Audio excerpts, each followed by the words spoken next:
ठीक है, जब मैं इसको रिकॉर्ड की रहूँगी तो ये वीडियो आपके पास पहुंच जाएगी। ठीक है ना? चलिए अब बोलिए भला, आप कुछ बोलिए तो। उसका मतलब उत्पत्ति कैसे हुई उसकी, ये हाँ, समझ रही हूँ। हाँ। जी। हिंदी भाषा का उद्भव से मतलब है इस भाषा, अब हिंदी भाषा का उद्भव से मतलब देखो एक तरह से ये हो जाएगा, जैसे कि आप देखोगे हम जब नेट के पाठ्यक्रम में पढ़ते हैं तो नेट का पाठ्यक्रम का पहला ही टॉपिक हमारे लगा है हिंदी भाषा और उसका विकास। ठीक है, जी। लेकिन हिंदी का उद्भव की बात नहीं हो रहा है। ठीक है, जी। तो मैं ये वाला टॉपिक मैं आपको कामता प्रसाद गुरु की पुस्तक से पढ़ाना चाहूंगी। ठीक है, जी। हिंदी भाषा की उद्भव और विकास को। ये मेरे पास ये कामता प्रसाद गुरु वाली पुस्तक है जिसने उद्भव के बारे में बड़ा सुंदर बात दे रखी है। और साथ में आपको ज़्यादा पुस्तकें उस्तकें लेने की आवश्यकता नहीं है। ठीक है, जितना मेरे पास सोर्स जी। है ना उसी से मैं आपको पढ़ाऊंगी हिंदी। मैम ये क्या मैं नोट डाउन करते जाऊंगी? अभी आज नहीं, आज आज एक डेमो टाइप का क्लास है। ठीक है, आज नोट डाउन मत जी। करिए। फिर अभी मैं एक किसी अन्य टाइम में फिर से एक क्लास ले लूंगी जब मैं आपको बताऊंगी कि अभी तो मैं आपका बस एक बेसिक। देखो आपने वैसे नेट दिया है, इस बार भी नेट दिए हैं? नहीं मैम, मैंने नेट नहीं लिया है इस बार का। हाँ ठीक, नहीं दिए कोई बात नहीं। देखो नेट में और सेट में दोनों से थोड़ा सा तैयारी में डिफरेंस है। डिफरेंस है नेट जी। में हाँ, क्योंकि नेट में ना बहुत ज़्यादा विस्तार पढ़ना होता है। बहुत ज्यादा सेट में विस्तार। हम कुछ कम पढ़ के भी एग्जाम निकाल लेते हैं। ठीक है, जी। फिर दूसरा टॉपिक आपका है हिंदी की उपभाषा। तो उपभाषा से आप क्या समझते हैं? हिंदी प्रदेश उपभाषाएं तथा बोलियां, जिसमें से स्पेशली दे रखा है कि आपको अवधी पढ़ना है, ब्रज पढ़ना है, बघेली, मालवी, बुंदेली का परिचय, क्षेत्र एवं साहित्यिक योगदान पढ़ना है। जी। अब अवधि का मैं यदि नाम लेना चाहूँ तो अवधि के बारे में क्या जानते हैं? क्योंकि आपको एज ए असिस्टेंट प्रोफेसर तैयारी करना है। अब जी। वो नेट के बेस पे नहीं करना है कि आप सेट सेट के लिए काम कर रहे हैं। तो थोड़ा सा अवधि पे आप क्या जानते हैं? अवधि नहीं बता पाऊंगी मैम। कुछ भी नहीं, एक भी नहीं बता पाएंगे? नहीं। कुछ ऐसे मतलब कि पहली बात तो आपको पता है कि अर्ध अवधि जो है वो अर्धमागधी अपभ्रंश से अर्धमा हाँ विकसित है, निकली। अर्धमार्गी पर से हाँ, विकसित है जी। निकली हुई मतलब है। मुझे पता है थोड़ा तो, पर पर वो मैं हाँ, बता पाने तो में थोड़ा ना सा ना वो। ना ना ना ना, ये बता पाने वाली टेक्निक को बहुत ज़्यादा विकसित करना पड़ेगा। ये जी। वाली हाँ, क्योंकि ये कल को आप बहुत मेहनत करके आपने एग्जाम निकाल लिया, यदि इंटरव्यू के सिलेक्शन में आप नहीं सही कर पाए तो सारी मेहनत आपकी मतलब बेकार चली जाएगी। तो सबसे ज़्यादा जी। ज़रूरी है कि चीज़ों को बोल पाना। जितना ज़्यादा आप चीज़ों को बोल पाओगे उतना ही आपके लिए बेहतर होगा और उतना अच्छा आप कर पाएंगे। ठीक है, तो जी। अवधि के बारे में और कुछ, अवधि का क्षेत्र जानते हैं कहाँ कहाँ है, कहाँ कहाँ बोल जाती है?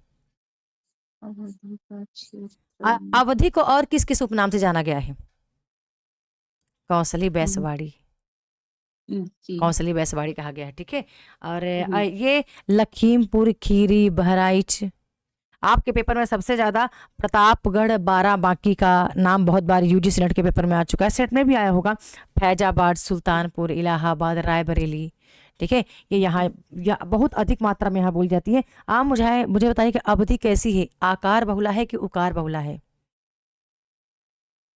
आकार बहुला है। आकार बहुला है, बहुत बढ़िया। क्योंकि उकार बहुला जो होती है उसमें ओ की प्रधानता ज्यादा होती है, ओ की प्रधानता होती मात्राओं है। की। जो उकार बहुला भाषा होती है उसमें ऊ की मात्राओं की प्रधानता होती है। और जो आकार बहुला होती है उसमें अंत में आ शब्द का ज्यादा मतलब कि प्रयोग होता है। ठीक है, प्रयोग होता है जी। यही इसकी एक विशेषता है अवधि के बारे में। वैसे अवधि के बारे में जानना तो बहुत जरूरी है आपके लिए, मतलब कि पर अभी कुछ कुछ बेसिक ही थोड़ा सा जानना चाहूंगी। और जैसे कि जी। अवधि के बारे में आपने ये देखा होगा कि ये अवध की भाषा होने के कारण, पहली बात तो अवधि। इसका हाँ, अवध की भाषा होने के कारण पहले इसका इसका नाम तो अवधि पड़ा। फिर अवधि जी। को मध्य देशीय अवहट भाषा भी कहा गया। ठीक है, अवध यानी जी। अयोध्या का तद्भव रूप। ठीक है, जी। अयोध्या तत्सम रूप है तो अवध उसका तद्भव रूप है। तद्भव रूप है। तत्सम यानी संस्कृत शब्द, तद्भव यानी हिंदी के शब्द। फिर हिंदी के आपको पता शब्द है जी। इसको कौशली बैसवाड़ी नाम दिया गया। फिर अवध को बैसवाड़ी नाम क्यों दिया गया? तो यहाँ वहाँ बैस राजपूतों का राजस्व ज्यादा होने के कारण उसको बैसवाड़ी नाम दिया गया। ठीक है, फिर आपको आप पता होना चाहिए कि अवधि में कौन कौन सी रचनाएं प्रमुखतः लिखी गई। ठीक है, जैसे कोई रचना का नाम बताइए। अवधि में तुलसीदास कृत रामचरितमानस, रामचरितमानस, जयसी कृत पद्मावत। जी पद्मावत, ठीक और है। और कोई काक रचना? कीर्ति लता, नहीं, वो तो अभट्ट भाषा की है। अवहट्ट भाषा हाँ। की है। जी। हम्म। पंडित दामोदर शर्मा अधिकतम अपने रचना उक्ति व्यक्ति प्रकरण में कौशली भाषा का प्रयोग करते हैं। कौशली वही अवधि भाषा है। आप खड़ी बोली के बारे में कुछ बता पाएंगी? आप ब्रज के बारे में कुछ बता पाएंगे? ब्रजभाषा, हम्म, कुछ भी। पता सबसे नहीं। पहले तो ब्रज भाषा आपको पता है कि सौरसेनी अपभ्रंश से और से निरूपण विकसित, से हाँ, बोली है। विकसित है। फिर पता जी होना चाहिए जी। कि ये इसको ब्रज भाषा क्यों कहा गया, क्योंकि ये पशुओं या चारागाहों का समूह, ज्यादा पशुओं को चराने वाले या चारागाह का जो काम करते थे, अधिकतम ये जी उसके बोलने वाले ज्यादा ही थी ब्रज भाषा को। एक तरह से जी। आपको पता है कि ब्रज भाषा को पिंगल या मध्यकाल की भाषा भी कहा गया। ठीक है। फिर हम्म। आपको ये ब्रज भाषा की कुछ विशेषताएं आपको याद रखना है। ठीक है, विशेषताएं इसकी बहुत जरूरी है याद रखना। और यहाँ पे आपकी विशेषताओं के बारे में क्षेत्रीय क्षेत्रीय इन सभी बोलियों का क्षेत्रीय रूप तो बहुत जरूरी है कि बोली कहाँ कहाँ जा रही है। बताइए भला जी। कहाँ कहाँ बोली जाती है ब्रजभाषा? आप वृंदावन तरफ चले जाइए और आसपास की वृंदावन, बोली को याद करिए। आगरा वृंदावन, मथुरा, आगरा आगरा, मथुरा। मथुरा, और जैसे और इसके बाद और ब्रजभाषा के बारे में सबसे महत्वपूर्ण आपको क्या लगता है, क्या है? ब्रजभाषा में भक्ति काल का साहित्य लिखा गया है। ब्रजभाषा में और संपूर्ण ब्रजभाषा। रीतिकाल ब्रजभाषा में लिखा गया है। जी रीतिकाल की भाषा ही ब्रजभाषा रही है। फिर एक ये बहुत महत्वपूर्ण है कि बंगाली कवि ईश्वर चंद्रगुप्त ने ब्रजभाषा के लिए ब्रजबुली शब्द का प्रयोग किया है। ठीक है, ये जी बहुत अधिकतर बहुत सारे पेपर में आए हुए प्रश्न हैं। अच्छा हाँ, एक बात और कह दूं आपके लिए पर्सनली बताना चाहूंगी कि जो आपका पेपर है, आपको सेट के जितने पेपर हुए हैं वो आपको कंफर्म जी आने चाहिए, 100% आना चाहिए। नेट के जितने पेपर अभी हुए हैं 2012 से लेकर के और 24 तक की, वो आपको पूरे जी आने चाहिए। फिर आपको यूपीएससी के पूरे प्रश्न आने चाहिए हिंदी के, आपको सीजीपीएससी के पूरे प्रश्न आने चाहिए हिंदी के, आपको आरपीएससी के पूरे प्रश्न आने चाहिए हिंदी के। ठीक है। वो जी। जिस दिन मेरे को आपको पढ़ाना था ना, उसके 3-4 दिन पहले ना मैं एक बुक ले आई थी। ठीक है, मैं एक पुस्तक लेके आई थी क्योंकि मुझे इस बार ये देना था एग्जाम। बहुत दिनों से काफी मित्रों के मैसेज आ रहे थे, आप क्यों नहीं देती हैं मैम, आप बैठिए बैठिए, हो गया। तो हम कहे चलो इस बार, तो ये वाली पुस्तक मैं ली थी, ये वाली। ये बहुत कम प्राइस की है। आप एक बार, मैं पढ़ा तो मैम दूंगी। मुझे दिख नहीं रहा है, मुझे दिख नहीं रही है। आप देखिए, हाँ, है ना, यूथ अभी भी कॉम्पिटिशन। पूरा नहीं दिख रहा। हाँ, हाँ, मैं दिख इसका रहा। फोटो क्लिक करके आपको दे दूंगी। ठीक है, ठीक फोटो, है। हाँ, फोटो क्लिक करके दे मैम दूंगी। आपका चेहरा भी मुझे पूरा नहीं दिख रहा है। अच्छा, मैं आपको बहुत छोटी सी दिख रही क्या? आप मुझे नहीं, आपका सिर्फ हाथ दिख रहा है मुझे। अच्छा, तो मैं तो स्क्रीन पे यार बहुत बड़ा दिख रही हूँ। अब बताओ, अब? नहीं दिख रहा है मुझे आप। अच्छा, मैं बहुत थोड़ा सा दिख रही है आपको? हाँ, आपका सिर्फ हाथ दिख रहा है मुझे। अच्छा, एक मिनट, मैं लाइट ऑन कर दूं भला।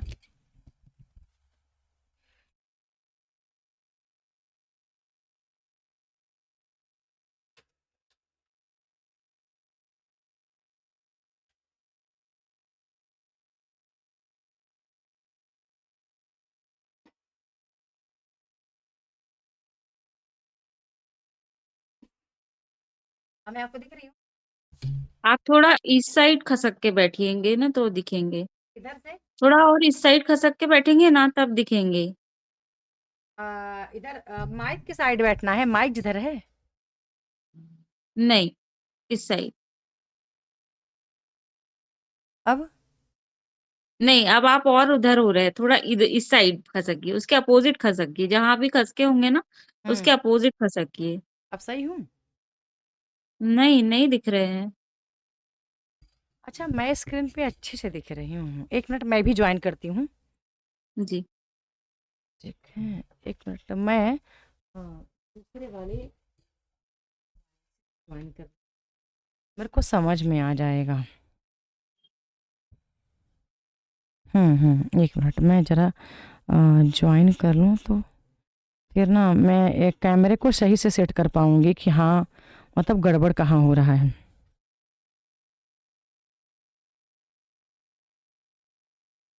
हुँ, अब मैं आपको कैमरे वाले से शायद मैं आपको ज़्यादा दिखूँगी।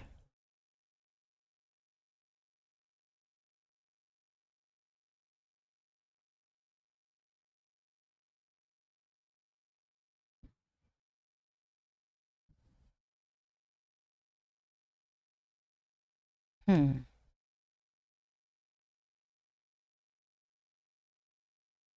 पर एक बात है, अभी सीखना बहुत है आपको। जी, जी, मुझे बहुत सीखना है मैम, मुझे पता है। हुँ, मैं क्योंकि बहुत मेरा बहुत ना ग्रेजुएशन में भी मेरा हिंदी नहीं था, मैंने कभी हिंदी पढ़ा भी नहीं, हिंदी साहित्य। मैंने सिर्फ़ एमए किया है हिंदी साहित्य से, हुँ। तो वो भी मैंने प्राइवेट किया तो मेरी उतनी अच्छी पढ़ाई नहीं हो पाई। तो अच्छा, मुझे पता है मेरा बेसिक बहुत कमज़ोर है। अच्छा ये था, ऐसे। जी, जी, आप ठीक दिख रहा है। ओह! अच्छा, कैमरा वहाँ से मुझे कैच कर रहा है। हुँ, अब सही था। अच्छा, तब तो मैं जब भी लाइव क्लास की होंगी तो मैं किसी को नहीं दिखी होंगी फिर, है ना? जी, अभी आपको वा अभी आप दिख रहे हैं मुझे। हाँ, दिख रही। अभी आपको वॉइस डबल तो नहीं सुनाई दे रही है?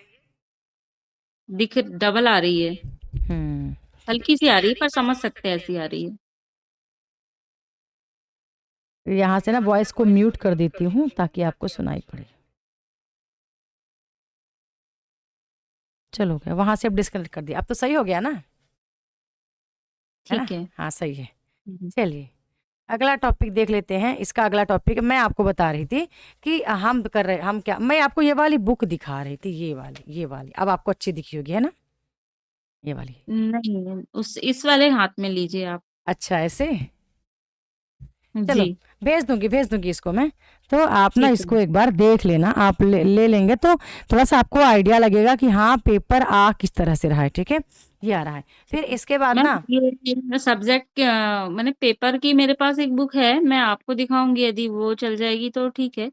उसी हुँ, में मैंने सभी जगह के पेपर हैं। अरे वो तो नहीं है जिसमें 13,000 प्रश्न है, यूपी, टीजीटी, पीजीटी वाली? हाँ, हाँ, वही है, वही है। वो नहीं। वो नहीं? केवल असिस्टेंट प्रोफेसर के लिए चाहिए। हुँ, क्योंकि ठीक है मैम, मैं वो ले लोग लूँगी। ना इस बुक को फ़ॉलो करते हैं वो लोग, ठीक है? जी, आपके ठीक है। पेपर से 50% क्वेश्चन यहाँ से आएगा। जी। इससे हाँ, आएगा, ठीक है? चलिए, अब आगे देख लेते हैं। आप थोड़ा-सा बताइए कि ये ब्रज भाषा का उपनाम क्या-क्या है? कोई एक नहीं, एक बता नहीं दीजिए, पता। ठीक है? बुक्सा, अंतर्वेदी, भरतपुरी, डांगी, बर माथुरी, जी, ठीक है? जी, ग्वालियरी, जादोबाटी, मध्यदेशी, इसकी कई उपबोलियाँ हैं ब्रजभाषा की, जी। ठीक है? अगला आपका एक टॉपिक था, अगला टॉपिक बुंदेली के बारे में कुछ बता पाएँगी? सबसे इम्पोर्टेंट बुंदेली के बारे में बताएँ क्या है? बुंदेलखंड में बोली जाने वाली भाषा हाँ, है। हाँ, हाँ, पहले तो बुंदेलखंड की बोली है और बुंदेला राजपूतों के नाम पर ये बुंदेली बोली नाम पड़ा बुंदेली है। का नाम इसकी पड़ा इ है। इसकी उपबोली बता दीजिए कोई-सी भी? बुंदेली की उपबोली। हुँ। पेपर में बहुत बार आ चुकी है। लांघौती, पाबरी, खटोला और भदौरी, ठीक है? कुंदी, कई जी, बार पेपर में आ चुका है, ठीक है? अब जी, बुंदेली का आप क्षेत्र बता दीजिए और कहाँ-कहाँ बोली जाती है?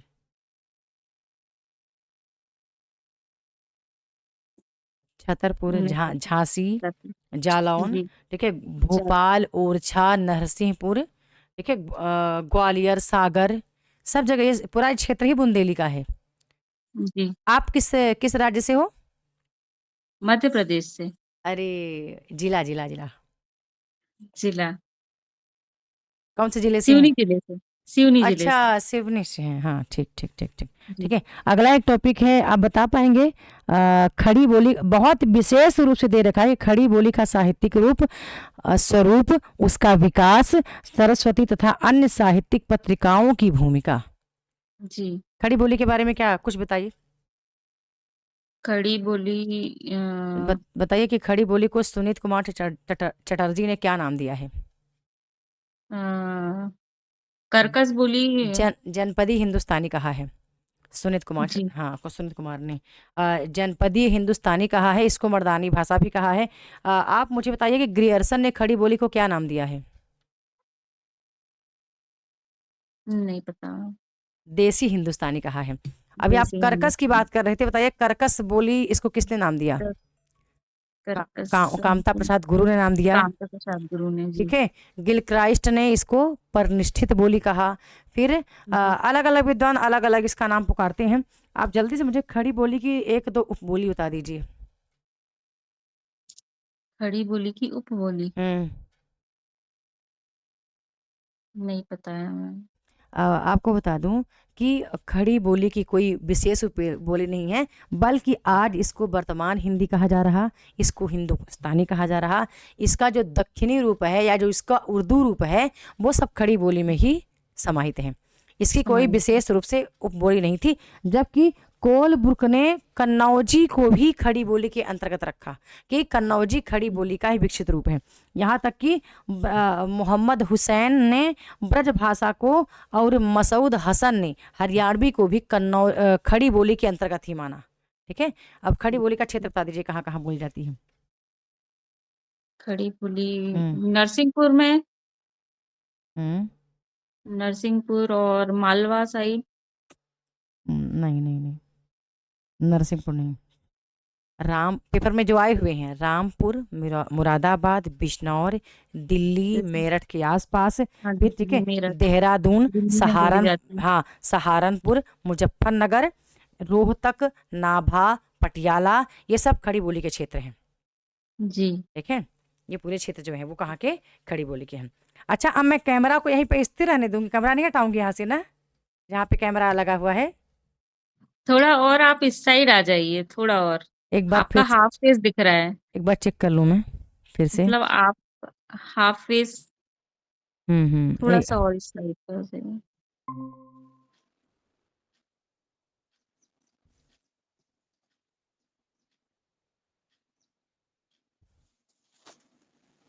अच्छा अच्छा मैं मैं आपके आपके यहाँ यहाँ देख। की। हम्म हम्म। तो जब तो जब मैं मैं यहाँ यहाँ दुखूंगी दुखूंगी तो तो अच्छा अच्छा एक एक मैं मैं अपनी अपनी चेयर चेयर को को अच्छा अच्छा इधर इधर करूंगी करूंगी तो तो अच्छा अच्छा ये जी अब अब सही सही है ना? है ना। थोड़ा सा और खसक गई, थोड़ा सा और इस साइड पे हुई। ये ये मैंने मैंने अभी नया नया कैमरा कैमरा लगाया है लगाया तो है। सही है। सही है। जी अब सही है। अब अब सही। सही। अच्छा अच्छा कैमरा कैमरा यहाँ यहाँ पे पे कैंस कैच करता है। करता है। हम्म हम्म। चलिए। चलिए।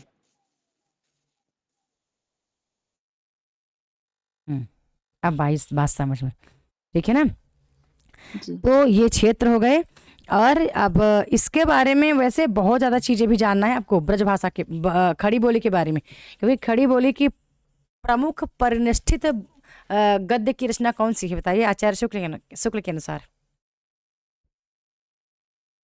राम प्रसाद निरंजनी को खड़ी बोली का प्रमुख कवि आचार्य शुक्ल ने माना और उनकी रचना है नहीं पता। भाषा योग वशिष्ठ, जिसको भाषा योग। हाँ आचार्य शुक्ल ने खड़ी बोली की प्रथम रचना मानी और बड़ी महत्वपूर्ण रचना मानी है। ठीक है। जी। अब जल्दी से लल्लू लाल ने खड़ी बोली के लिए क्या नाम दिया है?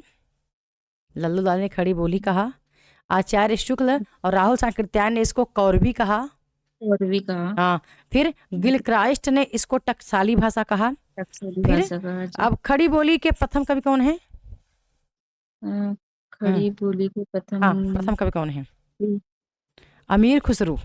अमीर खुसरो। बताइए खड़ी बोली की प्रथम गद्य की रचना कौन है? अभी तो मैं आचार्य शुक्ल के अनुसार आपसे पूछ ली, अब आप यूं ही बताइए खड़ी बोली की प्रथम गद्य रचना कौन सी है? गंग कवि, गंग कवि द्वारा रचित नाम बोलिए। अब आप आगे आगे नाम बोलिए आप। जी चंद नहीं ध्यान में। चंद छंद वर्णन की महिमा। वर्णन की माला। हाँ ठीक है। बहुत सारी चीजें हैं जो बहुत ज्यादा मतलब कि बारीकी से करना पड़ेगा और आपको टाइम ज्यादा देना पड़ेगा। आप कुछ वर्किंग करते हैं क्या, कुछ काम करते हैं? खड़ी हाँ बोली मैम की मैं वर्क करती क्या हूँ। क्या करते हैं आप? हाँ मैम, मैं पटवारी हूँ। अच्छा, तो थोड़ा टाइम देना पड़ेगा इसके। हाँ, इसमें आपको बोनस मिल जाएगा। आपके इस जॉब में आपको पता जी, है 5% की छूट मिलेगी आपको। जॉब के कारण नहीं। जॉब के कारण 5% अंक आपको मिलेगा, छूट नहीं। ये जो आप यहाँ वो अच्छा। कर रहे हैं ना, गवर्नमेंट जॉब जी ना, जी। तो जी। हाँ, उसका आपको अंक मिल जाएगा। ठीक है, तो आगे देख लेते हैं। अब आपको बताना है कि खड़ी बोली की प्रथम महाकाव्य रचना कौन सी है। प्रिय प्रवास, हम्म, हरिऔध प्रिय कृत है। प्रवास। हाँ, अब जी। चलो ठीक है। अब आगे का सिलेबस देखती हूँ। आज इकाई 1 का पूरा सिलेबस पूछ ही लेती हूँ आपसे फटाफट, फिर मैं अपने तरीके से बताई हूँ। आप मुझे बताओगे कुछ पत्रिकाओं के बारे में, सरस्वती के बारे में क्या क्या जानते हैं आप। सरस्वती के बारे में। हम्म सरस्वती पत्रिका। हम्म। मैम मैंने पढ़ा नहीं, मैं बिल्कुल भी पढ़ नहीं नहीं, पाई। कुछ भी तो बोलना पड़ेगा। जी। एक दो लाइन जल्दी से प्रयास करिए, क्या क्या बोल सकते हैं। पहली बात तो ये तो आपको पता ही होगा कि सरस्वती पत्रिका के लिए महावीर प्रसाद द्विवेदी ने काम किया। महावीर जी, प्रसाद द्विवेदी ने इसका दो संपादन तीन कार्य, लोगों ने संपादक किया है नहीं नहीं, उसका। दो तीन नहीं, बहुत लोगों ने संपादन कार्य किया है इसमें। हाँ। हाँ, जी। बहुत लोगों ने काम किया है सरस्वती के लिए। लेकिन यह है कि महावीर जी काम करते हैं 1903 से लेकर 1920 तक। 20 तक। और सबसे पहले इसके लिए काम किसने किया, ये बताइए आप। सबसे पहले। हाँ, सबसे पहले इसके लिए किसने कार्य किया। वो तीन रचनाकार का नाम बता रहे हैं हमें, जल्दी से नाम बता दीजिए। एक तो श्याम सुंदर दास हो गए, और दो आप बताइए कौन है। आचार्य रामचंद्र शुक्ल ना ने ना भी ना ना किया ना, है। नहीं नहीं नहीं नहीं नहीं, उनकी कोई भूमिका ही नहीं रही है सरस्वती के लिए। उनकी कोई भूमिका सरस्वती में नहीं है। और बताइए, याद करिए जल्दी से, कौन हो सकते हैं। महावीर प्रसाद ना द्विवेदी ना जी। ना ना ना ना ना ना, नहीं नहीं, श्याम सुंदर दास, राम नारायण मिश्र और शिव कुमार सिंह।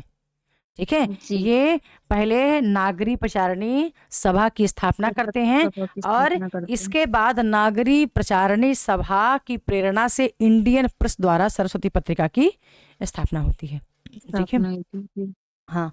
और इसके संपादक, प्रथम संपादक कौन बने थे, तो श्याम सुंदर दास ही बने हैं। श्याम इसके सुंदर। बाद 1903 से लेकर 1920 तक महावीर प्रसाद द्विवेदी इसके संपादक होते हैं।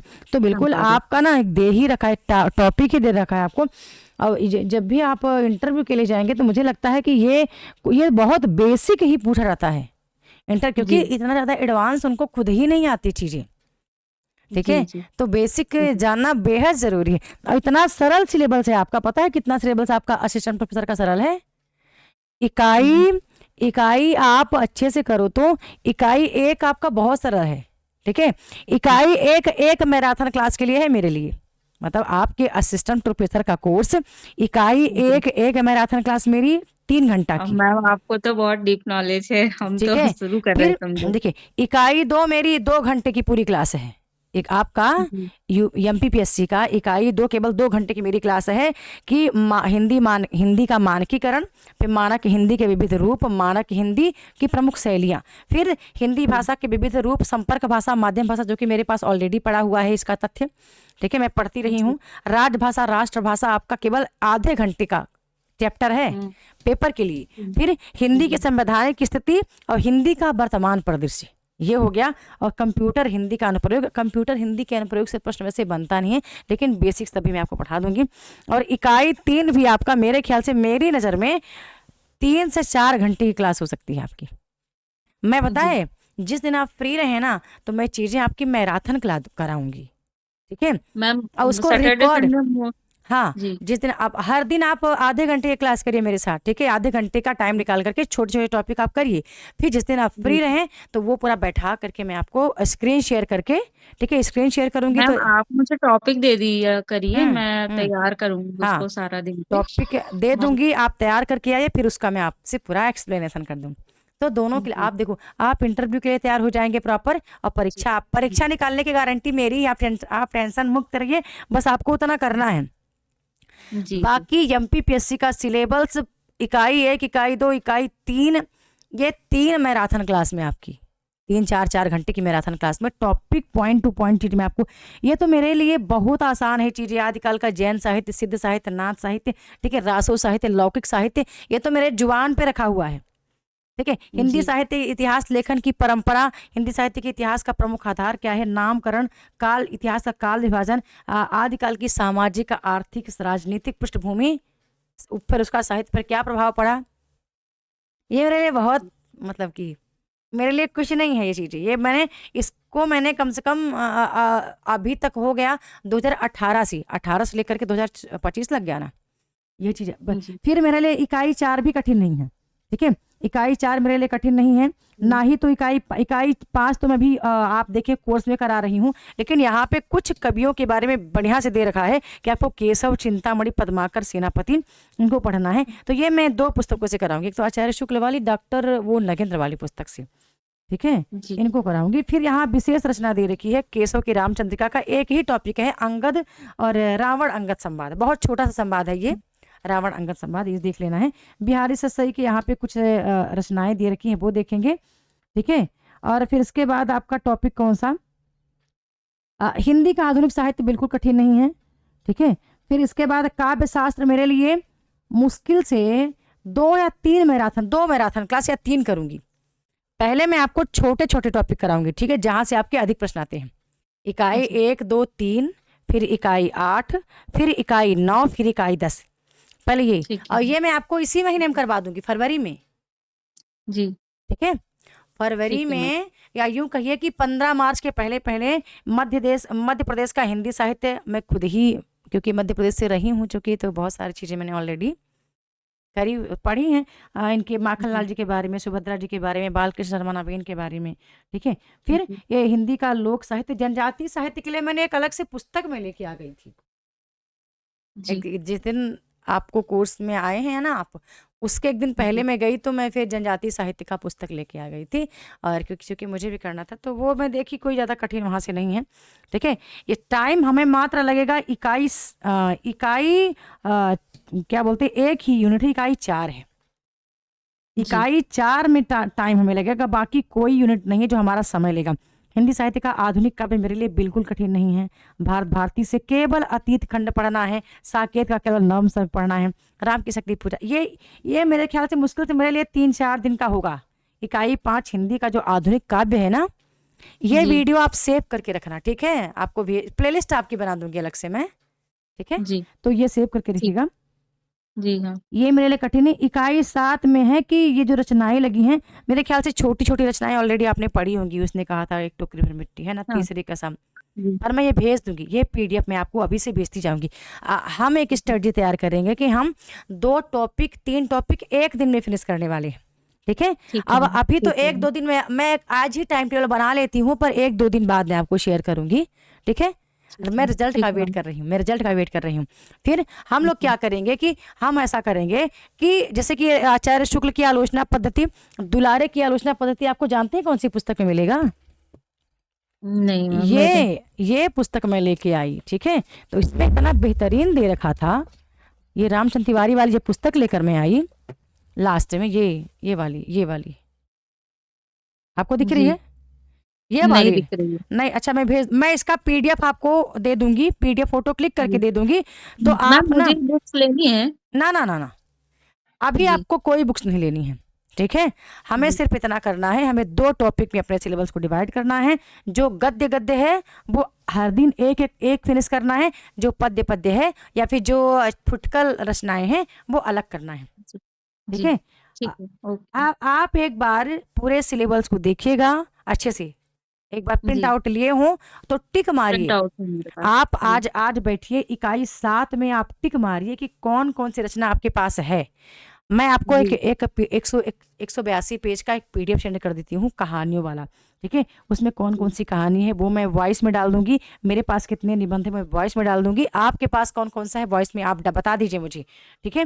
ठीक है मैम ठीक है इकाई 8 का कुछ भी आपको कहीं से नहीं लेना है, इकाई 8, 9, 10 आपको कहीं से कुछ नहीं लेना है, हम्म, आपको इकाई 6 कुछ कहीं से नहीं लेना है। हिंदी जी का आधुनिक काल हो तो हमेशा सिलेबस जब भी पढ़ने बैठेगा सिलेबस को सामने रखिएगा, ठीक है। जी जी इकाई 5 से आपको कुछ नहीं लेना है, ठीक है। इकाई जो लेना है आपको 4 की कुछ चीजें हो सकती है लेना पड़े, और बाकी नहीं लेना है, क्योंकि सूफी काव्य परंपरा ऑलरेडी मेरे पास है, सगुण भक्ति परंपरा ऑलरेडी मेरे पास है, भक्ति काल का जितना भी संत परंपरा है ये सारी चीजें मेरे पास है। इकाई 3 आपको नहीं लेना, इकाई 2 आपको नहीं लेना, इकाई 1 आपको नहीं लेना। जी। कुछ हो सकता है काक दो रचनाएं आपको लेना पड़े, और मुझे लगता है शायद वो भी ना लेना पड़े आपको। हमें 10 यूनिट लगा है ना, 10 यूनिट में ठीक है। आपको पता है कितने प्रश्न आने वाले हैं? 150 प्रश्न 150 आएंगे। प्रश्न आएंगे। 150 जी। प्रश्न में से हम 8 यूनिट हम इतने शिद्दत से तैयार करेंगे, और उन 8 यूनिट, ताकि उस 8 यूनिट में कम से कम हम 130, इस बार आपको पता है 120 130 30 प्रश्न हिंदी में हुए हैं, राइट हुए जी। हैं, जो पेपर अभी आप पिछले वाला दिए हैं, जी। जी। 22 वाला पेपर। ठीक है, और जी। कई बच्चे हैं जो मेरे को मैसेज भी करते, पेपर जिस दिन हुआ है उस दिन ही पेपर में भेजना शुरू किए, और पोल कर रहे थे कि मैम एक बार आप पोल क्वेश्चन कर लीजिए कि किन के कितने सही हुए, तो हम कटअप निकाल पाए। ठीक है, तो इसलिए आपको बढ़िया से आपको तैयार होना है, और सिलेबस को अब आप ना यूट्यूब पे ये सब मत देखिएगा, सर्च करिएगा कि अरे कौन पढ़ा रहा, कौन क्या पढ़ा रहा, नहीं नहीं, बस क्योंकि अब इसके लिए आपको मैंने सब्सक्रिप्शन ले लिया, नहीं, फिर मैं कहीं देखूंगी ही नहीं, मुझे पूरा इसके विश्वास है आपके ऊपर। इसके लिए प्रॉपर कोई नहीं पढ़ा रहा, जो पढ़ा रहा तो नेट में ले जाके पढ़ा रहे हैं, नेट के जी। कोर्स में वो क्या है ऐड कर दे रहे हैं। नेट के कोर्स का इसमें है कुछ प्रतिशत, लेकिन इसका जो शीर्षक है वो बड़ा ही गहन है। जी। हम्म और वो यूनिट वाइज कंप्लीट होगा ना, तो थोड़ा हम्म कॉन्फिडेंस भी आता हाँ, है। यूनिट जैसे वाइज। अभी मुझे कुछ भी नहीं आता, मैं सच हम्म बताऊं आप, हाँ, नहीं आ जैसे रहा। एक यूनिट तैयार होगी और तो मुझे और कॉन्फिडेंस आएगा। और तो मैं मैं इसकी एक बुक ही तैयार कर देती हूँ, 3-4 दिन मुझे लगेगा एक पुस्तक बनाने में, मुझे बहुत लगेगा 3 से 4 दिन लगेगा। तो हो सकता है कि मैं आपको टॉपिक शेयर करती जाऊं, और आधे घंटे की क्लास में ले लूंगी 30 मिनट या 40 मिनट की, और इसके बाद में अलग से एक ई कंटेंट आपको तैयार करूंगी आपको रिवीजन करने के लिए। ठीक है ना, ठीक एक है। अलग से रिवीजन करने के लिए आपको तैयार कर दूंगी, तो वो आपके लिए बहुत अच्छा हो जाएगा, और उसका आप जाके आप प्रिंट आउट ले लेना, और फिर वहां से जी। आपको बढ़िया से रिवीजन करते जाना है। ठीक है। ठीक है, और आपको ध्यान रखिए तैयारी आपको बहुत करनी है, तैयारी आपकी अभी मतलब कि बहुत होगी। तो इस टाइम तो देखो अभी मेरे सामने तो बहुत कम है, पर हो कभी कोई होता है कि होती है तो हम चीज़ें नहीं बोल पाते हैं, है जी। पर नहीं, तो सबसे ज़्यादा आपको ना बोलने वाली शैली को विकसित करना है, जी। As a assistant professor. और अब आप क्या ही बोले, आप तो खुद ही जॉब में हैं। ठीक है, अब पटवारी पर की थोड़ा जॉब सा लेना। क्राइटेरिया अलग हो जाता है उसका, उस जॉब से और इस जॉब हम्म में बहुत अंतर ये है। ये साहित्य है आपका। अच्छा, मैथ बैकग्राउंड रहा है क्या पहले? हाँ, मेरा मैथ्स था, 12th तक मैथ्स था। हम्म उसके बाद मैंने खैर बीए ही किया है, पर मेरा इंग्लिश लिटरेचर था और इकोनॉमिक्स और पॉलिटिक्स था। हम्म और मैंने एमए भी इकोनॉमिक्स से किया था, हम्म फिर बाद में फिर मैंने हिंदी से किया। कर लेंगे आप, कोई दिक्कत नहीं, कर लेंगे आप बस।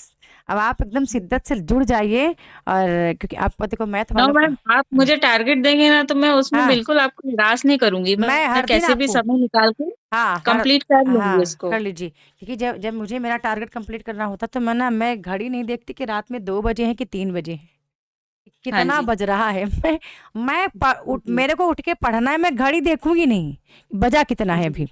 ठीक है, और जब जी। टारगेट मेरा कंप्लीट हो जाता है तब मैं घड़ी को नहीं, अब मैं मोबाइल उठाऊंगी, अरे अच्छा इतना बज रहा था।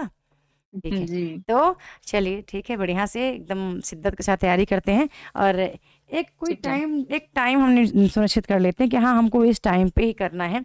यानी मैम, मैं, मॉर्निंग ही सही रहेगा, मॉर्निंग ही हाँ सुबह का टाइम, क्योंकि आपके लिए भी हाँ सही खाली रहेगा। रहते हैं, आप रहते हैं खाली खाली, रहता तो ज़्यादा अच्छा मतलब रहेगा। बाकी समय भी खाली रहूंगी, पर फिक्स नहीं रहता है कि कभी काम हाँ भी आ सकता है। हाँ। मॉर्निंग में ऐसा है कि फ्री ही रहेंगे। हम्म उठ जाऊंगी मैं 4 बजे। हम्म नहीं, उठना जी। ही पड़ेगा है अब जी। उठ जाऊंगी नहीं, उठना ही पड़ेगा। ठीक है, जी। जी। चलिए जी। ठीक है। अभी आज मैं कुछ पूछ चले, आज मैं आपको एक टारगेट सेट कर देती हूँ, आप करके आइएगा, ठीक है। मैं उसका एक आपको शेयर कर देती हूँ टॉपिक भी। ठीक है। मैं ओके आपको मैम। बुक का एक टॉपिक शेयर कर दूंगी कि आपको यहाँ से करना है। ठीक है, जी। छोटे छोटे आप टॉपिक कवर करते रहिएगा। मैम, आपकी ई बुक का और मेरे पास प्रिंट रखा है, मैंने हाँ पूरा ई बुक का हाँ प्रिंट कि निकाल लिया था। बहुत अच्छा किए हैं, ले लिए हैं, क्योंकि इकाई 3 हम वहीं से करेंगे, ई बुक से। ई बुक मैंने ठीक बनाई है। थी डॉक्टर विवेक शंकर की पुस्तक से, जो कि मेरे को बहुत अच्छी पुस्तक लगती है, बहुत जी। सरलतम चीज में इंपॉर्टेंट चीजें उसमें दे रखी है। और मैं वहां से आपको टॉपिक बता दूंगी कि हाँ ये टॉपिक आपको कवर करना है। और यहाँ मैं ठीक आपको है। बताऊं कि मुझे खुद भी ऐसा आइडिया लग रहा कि कौन कौन सा टॉपिक है जहां से अधिकतम प्रश्न आएगा। हम्म जी। हम्म अधिकतम प्रश्न किस टॉपिक से आएगा, क्योंकि पुराना पेपर मैंने देखा है 2 बार का, 17 वाला भी 22 वाला भी मैंने देखा है। जी। मैं अभी कहना नहीं चाहिए, लेकिन जब मैं कह देती हूँ यूट्यूब पर कि मुझे लगा कि पीजीटी का पेपर है, तो कुछ लोगों को बुरा लग जाता है। जी। हाँ, पर वो वाकई में मतलब मेहनत की किए हैं, तब ऐसा मेहनत बहुत साहित्य मैंने बहुत मेहनत किया है। मेहनत ठीक किया है। है। मेहनत किया है। हम्म। अब मैं थोड़ा सा यदि आपसे अच्छा नहीं, आज नहीं पूछती हूँ, टारगेट देकर पूछती हूँ तो अच्छा लगेगा, है ना। जी जी टाइम जी सेफ जी रहेगा, हमारा टाइम सेफ रहेगा। तो जी। हम इकाई एक से स्टार्ट करते हैं। ठीक है। ठीक है मैम। एक ठीक है। टॉपिक इकाई एक लेती हूँ और दूसरा टॉपिक आपका लेती हूँ इकाई 8। जी ठीक है। 1 2 3 एक साथ करेंगे, 8 9 10 एक साथ करेंगे। तो उधर इकाई ठीक 8 है। आप टिक मार लीजिए और इधर आप अच्छा। इकाई 1 टिक मार लीजिए। दो टॉपिक जी आपको साथ साथ, क्योंकि आपको रिवीजन के लिए टाइम भी तो चाहिए। जी। रिवीजन नहीं कर पाएंगे तो फिर बहुत पढ़ ही रिवीजन लेंगे। तो बहुत करना हम्म। पड़ेगा मैम, मुझे तभी सही और होगा और मेरा और तो। और हर दिन मैं आपको प्रश्नोत्तरी देती जाऊंगी, मेरे बनाए। जी आप प्रश्नोत्तरी सॉल्व करिएगा, फिर देखिएगा आपको लगेगा कि नहीं, मतलब आप बहुत सही जगह पे आ गए हैं। आपको जी अच्छा लगे, अंदर से आपको अच्छा लगेगा कि मैं मतलब कि कहीं मेरे को भटकना नहीं पड़ा, और कोई आपको आपको एक ऐसा शिक्षक मिल गया जिसके सामने आप इंटरेक्ट कर पा रहे हैं, चीज़ों को बोल पा रहे हैं, बता पा रहे हैं। जी। ठीक है ना। चलिए, ठीक है। ये मैं रिकॉर्डिंग आपको भेज दूंगी मोटिवेशन के तौर पे, ताकि आप मैम इस, हाँ। इकाई एक से मुझे पूरा तैयार करना है, क्या क्या नहीं, तैयार करना है उसमें, कौन? इकाई एक का पहला टॉपिक है हिंदी भाषा का उद्भव एवं हाँ। अपभ्रंश के क्षेत्रीय रूप, और दूसरा टॉपिक है हिंदी प्रदेश उपभाषाएं तथा बोलियां, अवधि ब्रज बघेली मालवी बुंदेली का परिचय, क्षेत्र एवं साहित्यिक योगदान। मैं कुछ टॉपिक आपको भेज देती हूँ। ठीक है। जी वहां से हाँ। करिएगा, और कुछ टॉपिक ई बुक से करिएगा मेरा। ठीक है। कुछ जी, चीजें और 8 में से 8 में आप से मुझे आपको, भेज देंगे? हाँ हाँ आप मुझे भेज देंगे, उसी में से हाँ तैयार करना है हाँ मुझे? हाँ हाँ हाँ। इसमें तो ठीक है। भारतीय काव्य शास्त्र की अवधारणा पढ़ी। जी। इसका जो पहला टॉपिक है पूरा भारतीय काव्य शास्त्र की अवधारणा पढ़नी है। काव्य हेतु, इसमें काव्य हेतु पूछो तो आप बताइए, आप हेतु का अर्थ बता दीजिए क्या है। काव्य का कारण मतलब हेतु का उसका मतलब, हाँ उद्देश्य। हाँ, नहीं नहीं, उद्देश्य। प्रयोजन का जी मतलब उद्देश्य होता है। हेतु का मतलब जी। कारण होता है, जैसे कि आप मुझसे कारण किस होता है। हेतु से भी जुड़े हैं। ठीक है। जी। वो ठीक। प्रयोजन तो फिर अलग हो गया, और किस प्रयोजन से, और वो तो अलग। हाँ। फिर आप मुझे बताइए कि काव्य हेतु कितने हैं, कितने काव्य हेतु काव्य माने गए हैं। तो वो कर्ता ने कर्म को करण से, ना वही ना वाला ना है। ना ना ना ना ना ना, वो तो बहुत अलग चीज हो गई। वो तो जी। वो तो व्याकरण है। अच्छा। हम्म। नहीं मैम, नहीं आप बता आपने पाऊंगी तो। आपने नाम सुना है प्रतिभा व्युत्पत्ति अभ्यास का। नहीं। प्रतिभा व्युत्पत्ति अभ्यास का नाम सुने हैं, काव्य हेतु के अंतर्गत है। नहीं मैम, नहीं सुना मैंने। अच्छा, सेट आपने मेरे से जुड़ के ही निकाला था क्या, मेरे ग्रुप। आपसे ही जोड़ के निकाला था। अच्छा, ग्रुप में आकर के निकाला था पर आपने। मैम मैं बहुत कम क्लास ले पाती थी उस समय, तो पर हो गया, आप जो भी है आपका सुन के ही निकला है मेरा सेट। हम्म। सुन काव्य सुन हेतु के ही निकला है। काव्य प्रयोजन बताएंगे। काव्य प्रयोजन, भरत भामह ने कितने काव्य प्रयोजन माने हैं। भामह ने, दंडी ने, वामन ने, रुद्रट ने, हेमचंद्र ने। काव्य हेतु के लिए बताएंगे, राजशेखर ने कितने काव्य हेतु माने हैं।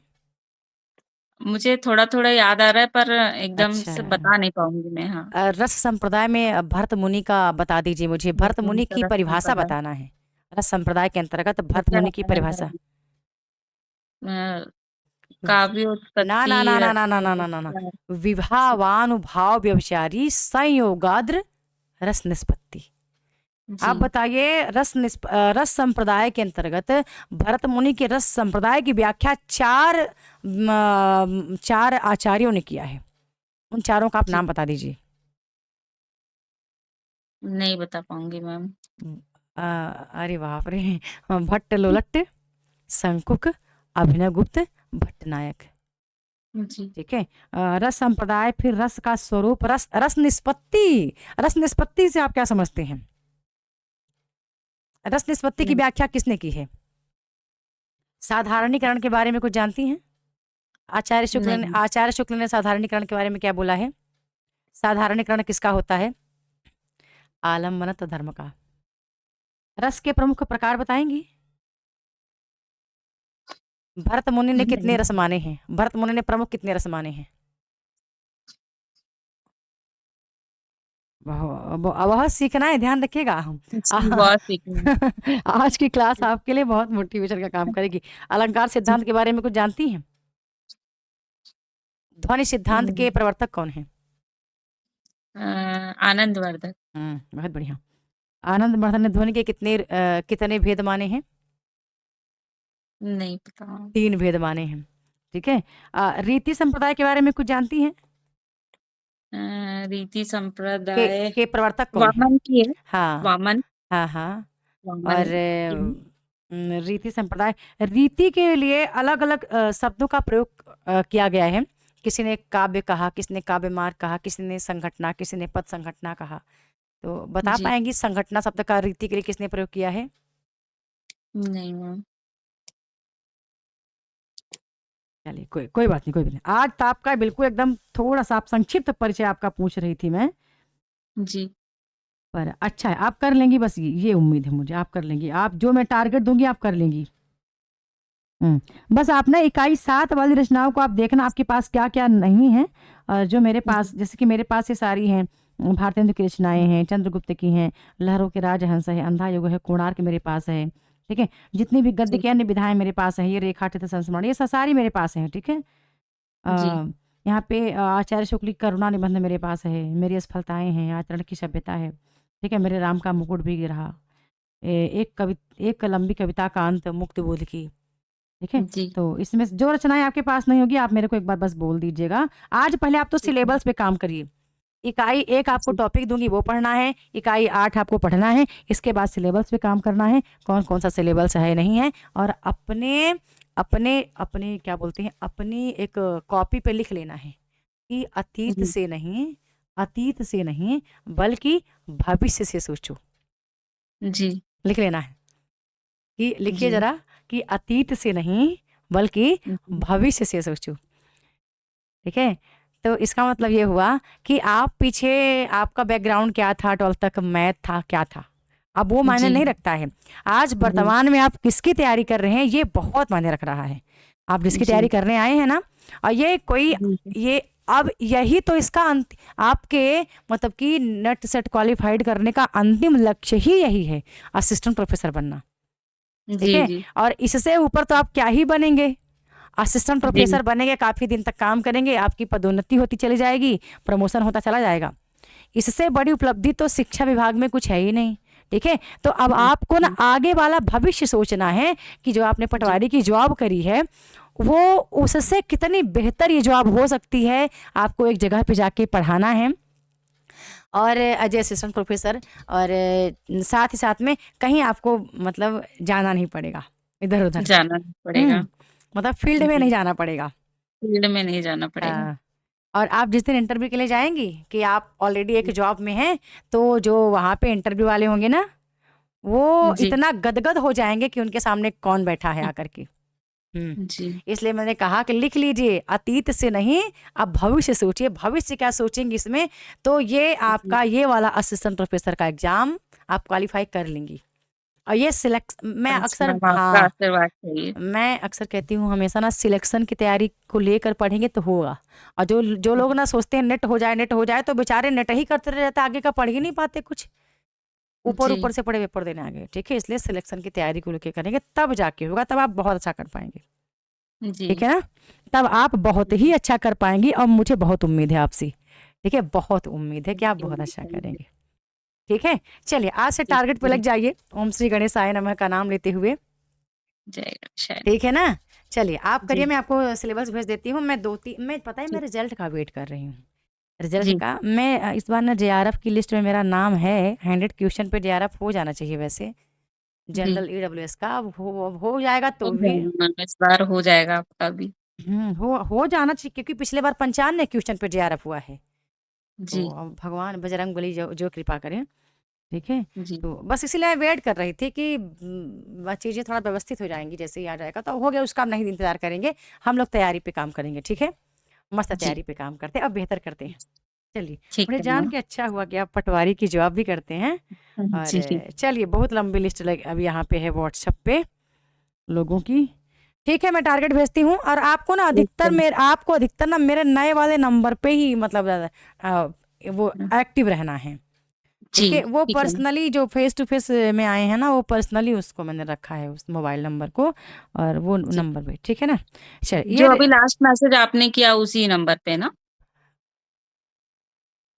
अरे वो जिसपे मैं आपको जोड़ी हूँ, लास्ट में 14 है क्या उसमें? हाँ 14 है उसमें, हाँ हाँ हाँ हाँ लास्ट हाँ में हाँ 14 है। वो वाला। ओके क्योंकि मैम, यहाँ बहुत ठीक है। भीड़ रहती है ना, तो वो जी, नंबर ना पीछे चला जाता है, तो नहीं देख पाती पीछे हूँ। चले जाते हैं। वहां पे कोई ठीक है बात मैम, लिखेंगे तो वो मेरे दोनों मेरे साथ ही रहते हैं मोबाइल। ठीक है, तो वो ठीक है मैम, पर्सनली मैंने इसलिए रख लिया कि ताकि कोई दिक्कत ना हो मेरे मित्रों को। चलिए ओके, ठीक है, मैं रिकॉर्डिंग आपको भेज देती हूँ, हाँ, सुनिएगा। चलिए ठीक ठीक है। है। ठीक है, टारगेट थैंक यू पे। मैम। हाँ, टारगेट पे काम करना है आपको हर दिन। जो टारगेट जी, दूंगे ना, जी, उसको बिल्कुल आपको एकदम बना लेना कि मुझे ये 15 अप्रैल के पहले पहले मेरा सिलेबस एकदम A to Z कंप्लीट। जी, ये टारगेट लेके ठीक है। चलेंगे। आज हाँ, पेपर वन भी देखते रहिएगा, पेपर वन मेरे साथ डिस्कस कर लीजिएगा। वो जी, जी, कहिएगा तो उसका भी एक एक टॉपिक देती जाऊंगी कि आप आज ये पढ़ लेना, आज आप ये पढ़ लेना। ठीक है, जी, टारगेट दे ठीक दिया है, करूंगी, वो आप करते रहिएगा तो फिर अच्छी तैयारी चलेगी। चलिए ठीक ठीक है, है मैम, ठीक ठीक ठीक है, okay, okay. Thank you ma'am. ठीक है।